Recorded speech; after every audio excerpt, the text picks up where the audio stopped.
Nako ipliklerinden herkese merhaba. Son dönemlerde çok fazla trend olan bulutlu hırkanın yapımıyla karşınızdayım. Şöyle bulutlu hırkamızın detaylarına bir bakalım. Üzerinde 3 boyutlu bulutlar olan çok güzel, çok şık, salaş bir hırka oldu. Small beden ölçülerine göre hazırlandı. Siz de rahatlıkla ilmek sayılarını artırarak kendi bedeninize ulaşabilirsiniz. Şimdi gelelim hırkamızın detaylarına. Evet, hırkamızın detaylarını öncelikle kullandığımız iple başlıyoruz. Nako Sport Wool kullandık. Gayet dolgun yapısı gereği. Çok güzel bir ip. Şöyle özelliklerine bakalım. %25 yün içeren bir ip.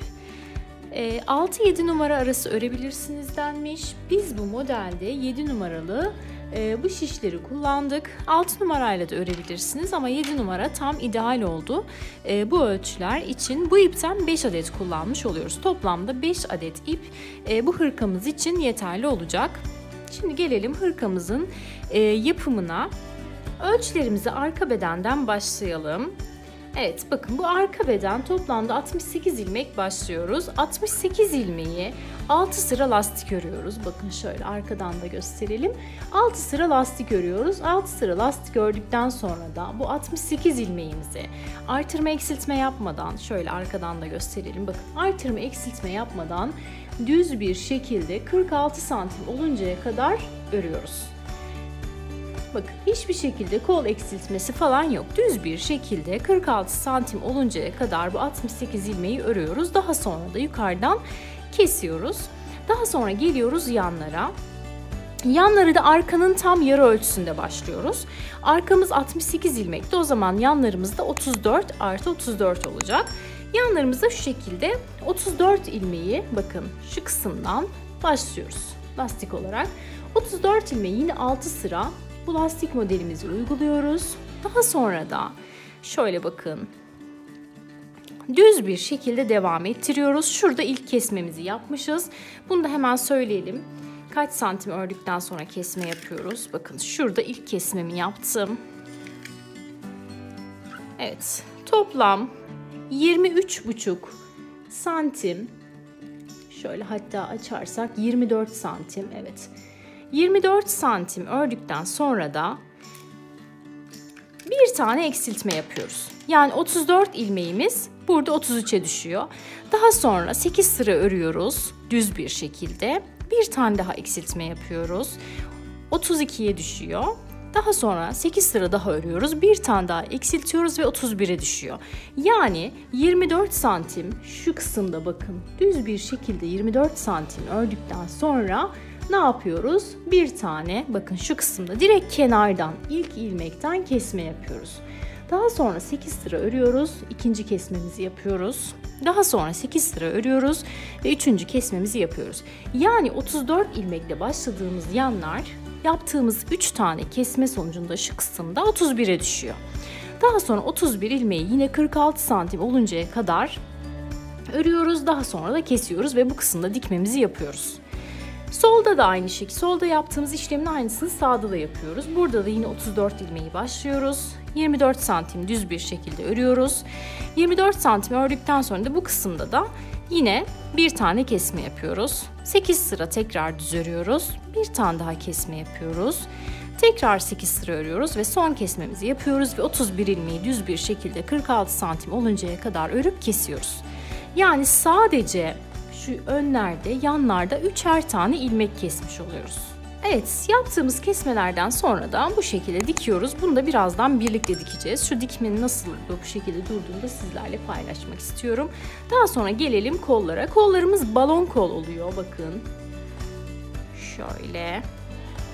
Kollarımız balon kol, gayet geniş. Bunun daha geniş olmasını istiyorsanız da yine ne yapabilirsiniz?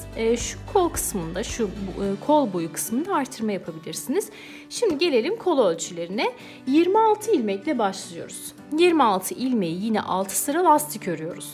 Daha sonra kol boyuna geçtiğimiz zaman bakın şu kısımlarda artırma yapıyoruz ve bu 26 ilmeğimizi 51 ilmeğe çıkarıyoruz ve daha sonra artırma eksiltme yapmadan düz bir şekilde örüyoruz ve kesiyoruz. Şöyle bakalım toplamda kaç santim örmemiz gerekiyormuş. Evet, lastikle birlikte şöyle lastiği de sayarsak bakın 42 santim. 42 santim uzunluğuna geldiği takdirde de örgümüzü bitiriyoruz.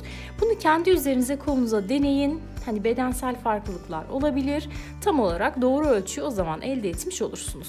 Hırkamızın ölçüleri bu şekilde. Şimdi hiç bilmeyenler için diğer kolu da birlikte yapmak istiyorum. Beden ölçülerimizi verdik, kol ölçülerimizi verdik. Şimdi diğer kolu birlikte yapalım. Evet, kolumuz için hemen ipimizi alıyoruz. Ve ilmek atarak başlıyoruz. 26 ilmek atacağız. Burada sizin bu bilek ölçünüz çok önemli. Kendi bilek ölçünüze göre bunu ayarlamanız gerekiyor. Hemen şöyle bakın, göz kararı 26 ilmeklik ipimi ayırdım. Şöyle içinden geçiriyorum. İşimi alıyorum. Evet, bu şekilde toplamda 26 tane ilmeğimi atıyorum.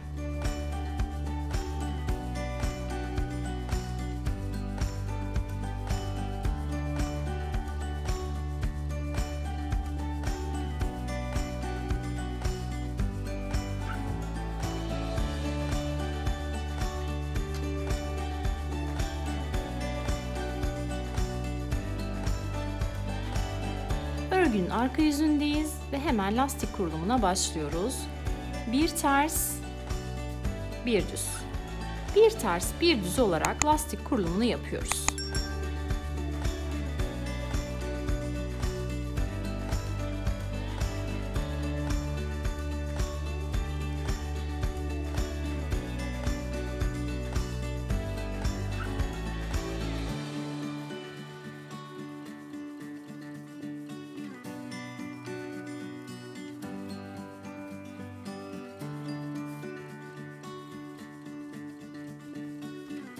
Evet, arka sırada bir ters bir düz olarak lastiğimizi kurduk. Şimdi geldik ön sıraya. Bu sıradaki yapacağımız işlem önemli. Bu lastik örgümüzü bir ters bir düz standart lastik örgüden ayıran kısım bu.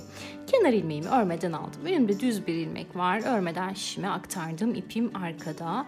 Ters ilmeği ters olarak örüyorum. Düz ilmeğimi aktarıyorum. Ters ilmeğimi ters olarak örüyorum. Bunu normal bir ters bir düzden ayıran nokta bu. Düz ilmekleri aktararak daha iri ilmekler olmasını sağlıyoruz. Bu şekilde düz ilmeklerimizi aktarıp ters ilmeklerimizi ters örerek sıramızı tamamlayalım.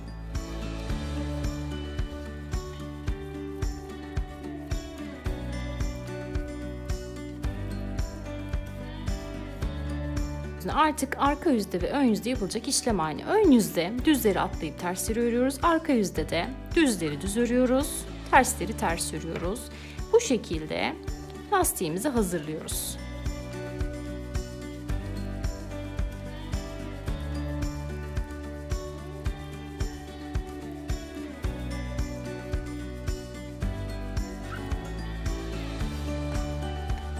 Evet, bakın lastik örgümüz oluşmaya başladı. Bu şekilde iri ilmekler şeklinde karşımıza çıkıyor. Şu an saydığımız zaman bakın 2 sıra yapmış oluyoruz. Bu şekilde şu düz ilmekleri sayarak bakın 1, 2, bundan 6 tane olacak şekilde, yani şöyle bir görünüm elde etmemiz gerekiyor. Bu kadar örelim, daha sonra direkt kol boyuna geçeceğiz. Evet, lastik örgümüz hazır. Bu lastik örgüyü ben kol için gösterdim ama örgünün bütününde aynı mantıkla lastiklerimizi yapıyoruz. Şimdi gelelim kol boyuna. Kol boyunda artışı nasıl yapıyoruz? 26 tane olan ilmeğimizi 51 ilmeğe çıkarmamız gerekiyor. Hemen kenar ilmeğimi aldım. Şu aradan şöyle ilmeği çekiyorum ve düz olarak örüyorum. Artık örgünün ön yüzünde düz olarak devam ediyoruz çünkü. Bir sonraki ilmeğimi düz örüyorum. Bakın aradan ilmeği çıkarıyorum ve düz olarak örüyorum. Ters ilmeğimi de düze çeviriyorum. Artık örgünün ön yüzünde bütün ilmeklerimizi düze çeviriyoruz. Yani bütün ilmekleri düze çeviriyoruz ve örgümüzün, ilmeklerimizin sağındaki ve solundaki kısımlardan da bu şekilde ilmek çıkarıyoruz. Evet, bu şekilde ilmek artışlarımızı yapıyoruz. Ve ilmek artışlarımız kesinlikle modelde belli olmuyor. Bakın şöyle kolumuzdan gösterelim. Hiçbir şekilde bir açıklık yok ve ilmek artışlarımız belli değil. Çok güzel bir duruşu var. Bu şekilde bütün ilmeklerin arasından ilmeklerimizi çıkaralım ve 26 tane olan ilmek sayımızı 51'e çıkarmış olalım.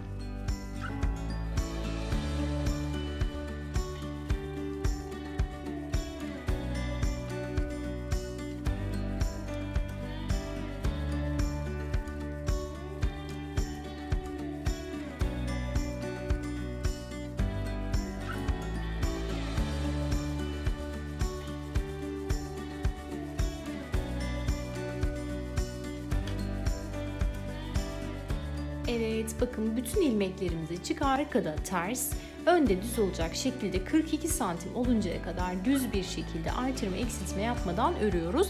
Daha sonra bu şekilde bir kol elde etmiş oluyoruz ve bunu bedene dikeceğiz. Şimdi bu örgümüzü 42 santim olana kadar örüp dönelim. Evet, bedenin bütün parçalarını birleştiriyoruz. Şu tepe kısmının birleştirmesinde küçük bir örnek üzerinde göstermek istiyorum.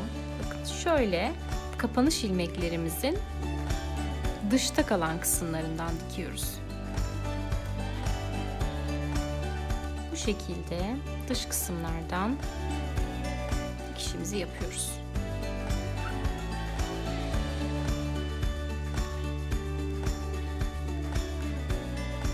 Bu dikişi istediğiniz gibi yapabilirsiniz. Ama ben örnek üzerindekini sizlerle paylaşmak istedim. Evet, duruşumuz da bu şekilde oluyor.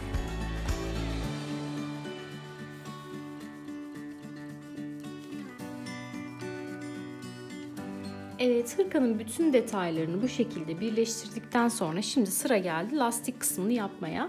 Şu yanlardan lastik kısmını yapacağız. Bunu da hemen göstermek istiyorum. Misinalı bir şişe ihtiyacımız var. Yine 7 numara olursa iyi olur ama elinizde yoksa diğer numaraları da kullanabilirsiniz. Şöyle hemen bir ilmeğimi sabitliyorum. Şimdi bakın, bu kenarda bir kenar ilmeklerinin olduğu kısım var. Eğer buradan ilmeklerimizi çıkarırsak örgümüz kasar. Biz bunun için ne yapacağız? Kenar ilmeklerinden değil de ondan bir önceki ilmeklerden ilmeklerimizi çıkaracağız. Hemen şöyle başlayalım. Bütün örgümüzün çevresini ilmek çıkararak geçeceğiz ve daha sonra da lastik örgü modelimizi uygulayacağız.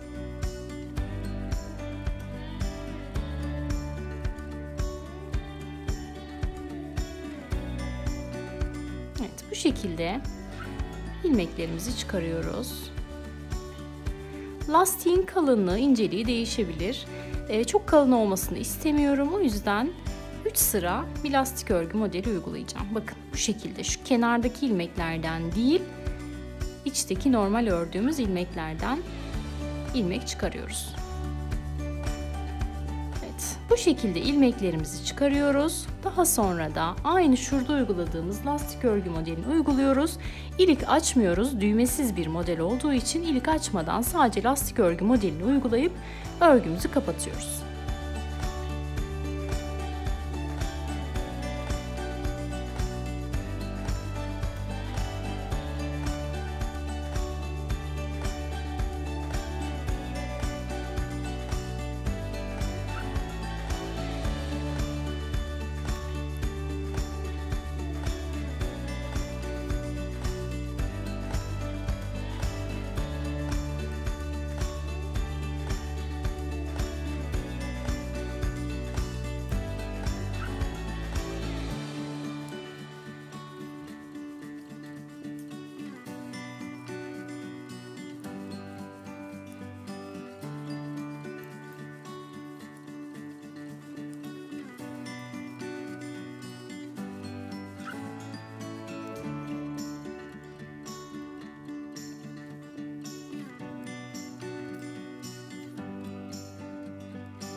Evet, kenar lastiğimizi bu şekilde ördükten sonra kesmeye başlıyoruz. Keserken dikkat edeceğimiz husus, düzleri düz örüp kesiyoruz. Tersleri de ters örüp kesiyoruz. Bundan ibaret. Bütün kesmelerimizi bu şekilde yapıyoruz.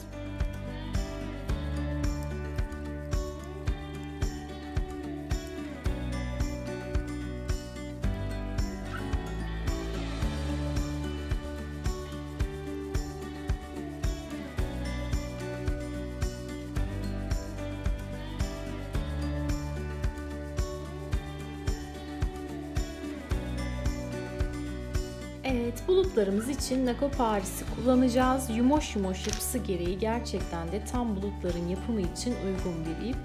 Şöyle bakın, yakından bakalım, tüylü bir yapısı var ve gerçekten de bulutlara çok uydu.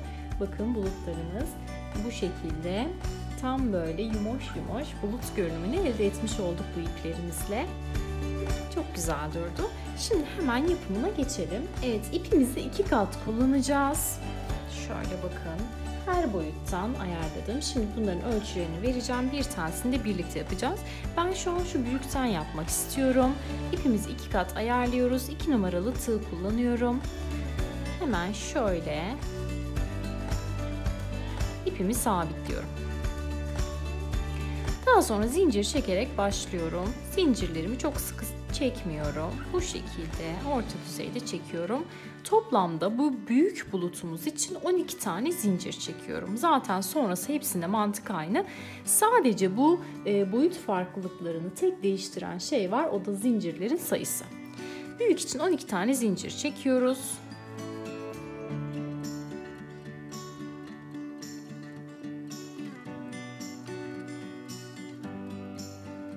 Evet, 12 tane zincirimi çektim. Şimdi bir tane daha zincir çekiyorum ve bakın ikinci zincirin içerisine batıyorum ve sık iğne yapıyorum. Evet, şimdi sıra sonuna kadar zincirlerimizin içerisini sık iğne ile dolduruyoruz.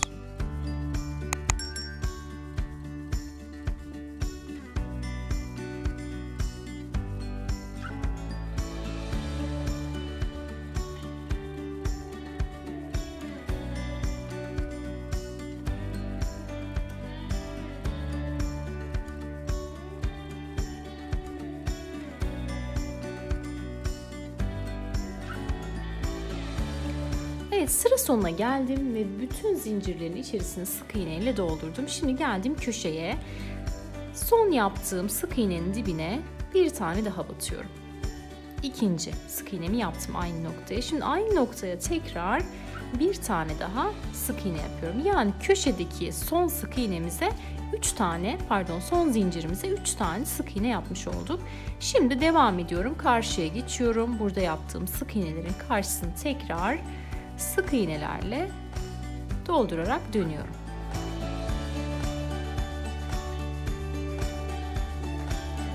Bu arada şu başlama ipimi de arada kaynatıyorum. Zaten yünlü bir ip olduğu için arada kaynıyor.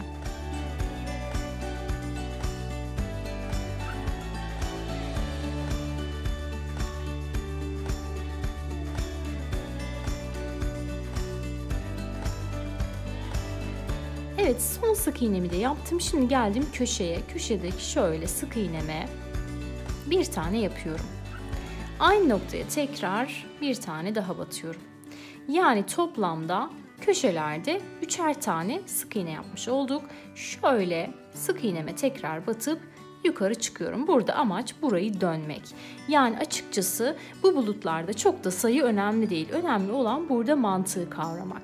Yani köşeleri sık iğnelerimizi daha fazla batarak dolduruyoruz. Diğer kısımlara birer tane batıyoruz. Şimdi geldim yukarıya tekrar. Bulutun büyük olmasını istediğim için bir sıra daha aynı noktadan sık iğnelerle doldurarak karşıya geçiyorum. Hani burada direkt aslında standart bir sayı yok. Burada önemli olan mantığı kavramak. Mantığı kavradıktan sonra dilediğiniz gibi bulutlar yapabilirsiniz ki bulutların zaten doğada varoluşu da öyledir. Yani hiçbir bulut diğeriyle aynı değildir. Evet, tekrar geldim köşeye. Bakın şöyle tekrar batarak yukarı çıkacağım. Evet, toplamda ne yapmış olduk? 3 sıra, bakın İlk de parlıyor şöyle biraz olduğu için.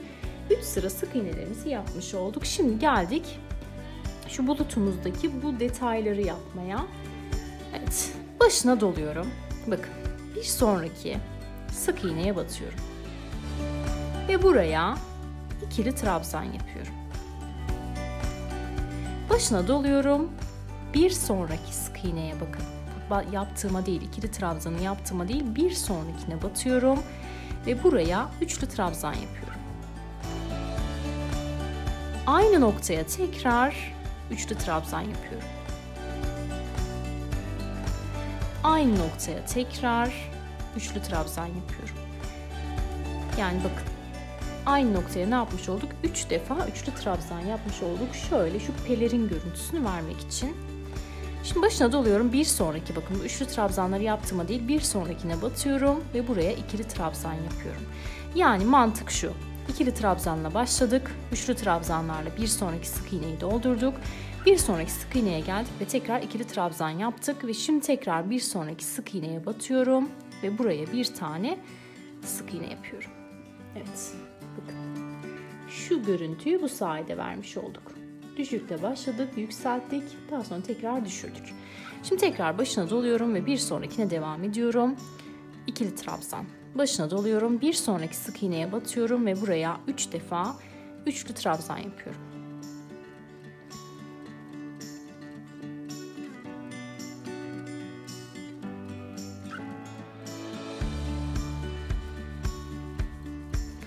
Bir sonrakine batıyorum ve buraya ikili trabzan yapıyorum ve bir sonrakine batıyorum, sık iğne yapıyorum. Evet, bu şekilde bu bulutumuzdaki girinti çıkıntıları da vermiş oluyoruz. Şimdi bütün bulutumuzun çevresine dolaşarak bu girinti çıkıntılarımızı yapalım. Aynı mantıkla.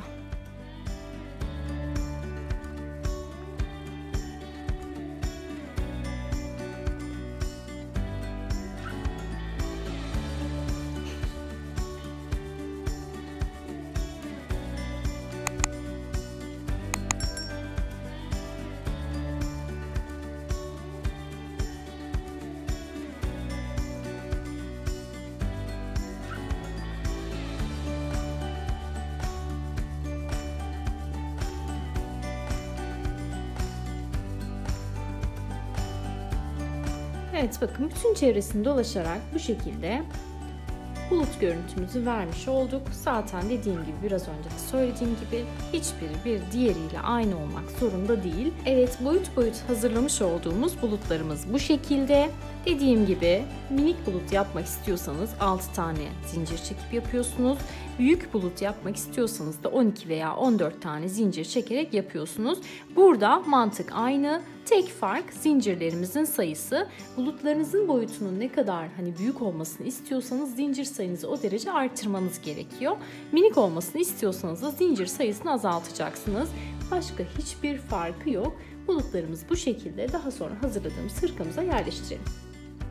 Kenar lastiği bittikten sonra yapmış olduğumuz bulutları bu şekilde gelişi güzel istediğimiz gibi dağıtıyoruz ve dikiyoruz. Bakın böyle ters tarafından dikme işlemini gerçekleştiriyoruz.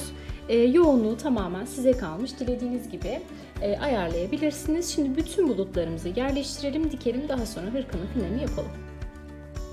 Son olarak bulutların yerleştirilmesinden sonra hırkamızın finalini yapmış bulunmaktayız. Şu an ekranda görüyorsunuz.